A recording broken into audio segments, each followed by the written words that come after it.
ఈరోజు మీకు చిన్న పరిగెల కర్రీ సింపుల్గా టేస్టీగా ఎలా చేసుకోవచ్చో చూపిస్తున్నాను చూడండి. ఫస్ట్గా పరిగెలను అయితే నిమ్మరసం సాల్ట్ తోటి అయితే వాష్ చేసుకున్నామండి, అప్పుడు నీచు స్మెల్ రాకుండా ఉంటాయి.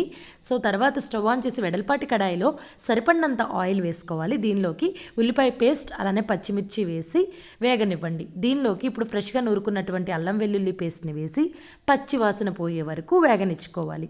దీనిలోకి ఇప్పుడు మనం వాష్ చేసుకున్నటువంటి చిన్న పరిగెలను అయితే ట్రాన్స్ఫర్ చేసుకుంటున్నాను. ఒకసారి జస్ట్ మీరు అలాగా వేసేసుకున్న తర్వాత నార్మల్గా ఇలా గరిటెతో కొంచెం లైట్గా కదపండి.